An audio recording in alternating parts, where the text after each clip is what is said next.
প্রথম না, আমাদের তৃণমূলে যে নেতাকর্মীরা আছেন তারা কাজ করছেন, অনেকগুলো ঝুঁকির মধ্যে তাদের কাজ করতে হচ্ছে। এরকম ঘটনা আরো হয়েছে, আমরা দেখেছি আমাদের কেন্দ্রীয় নেতাদের উপরেই হয়েছে।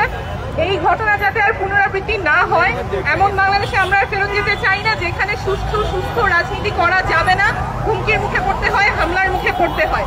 আমরা আজকে আমাদের একদম কেন্দ্রীয় কার্যালয়ের সদস্য সচিবের উপরে যে আক্রমণ হয়েছে সেটা তীব্র নিন্দা জানাই এবং দ্রুত তদন্ত ও সুষ্ঠু বিচারের আহ্বান থাকবে।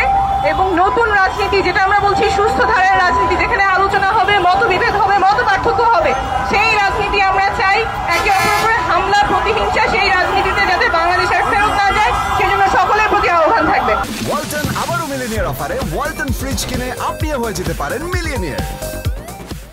আমরা গণতন্ত্রের একটি দ্বার মুখে দাঁড়িয়ে আছি।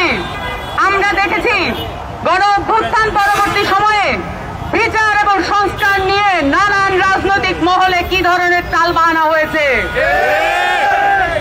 আজকের ককটেল বা এই গ্রেনেড বিস্ফোরণের এই ঘটনা শুধুমাত্র একটি নিদর্শন নয়, আমি বলতে চাই এটা একটি সেই ধরনের নিদর্শন যেটা তারা বাংলাদেশকে আবার পুরনো এস্টাবলিশমেন্টে ফেরত নিতে যাচ্ছে।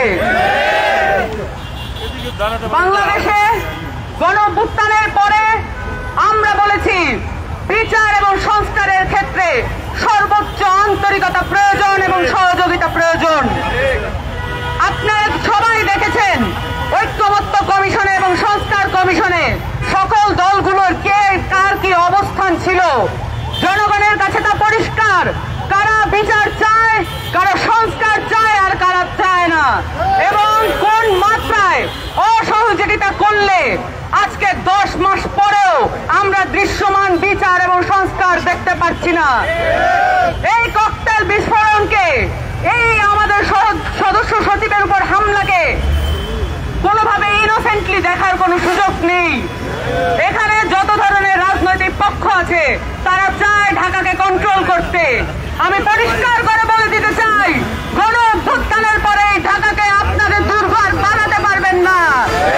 এই ঢাকা এনসিপির দখলে থাকবে, এই ঢাকা জনমানুষের দখলে থাকবে, যারা গণ অভ্যুত্থানের প্রত্যক্ষ শক্তি ছিলেন তাদের দখলে থাকবে এই ঢাকা।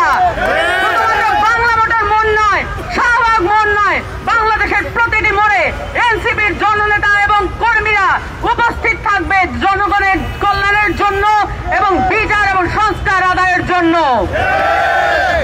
আমরা প্রশাসনের কাছে অবিলম্বে ঘোষণা জানাচ্ছি, আপনারা যদি 24 ঘন্টার মধ্যে যারা দুষ্কৃতিকারী তাদেরকে গ্রেফতার না করেন, আমরা এর উপযুক্ত জবাব দেব ইনশাআল্লাহ। আপনাদের সকলকে আহ্বান জানাচ্ছি, দেশের কোনায় কোনায় যত ধরনের অন্যায়, অবিচল আর যত বিশৃঙ্খলা আছে, যত চাঁদাবাজি আছে, যত ককটেল বিস্ফোরণ হবে, সেগুলোর জবাব মুখোমুখি দেবেন। আপনাদের সকলকে আহ্বান জানাচ্ছি, আইন শৃঙ্খলা পরিস্থিতির প্রতি আপনারা নজর রাখবেন এবং জনগণের পাশে থাকবেন সব সময়।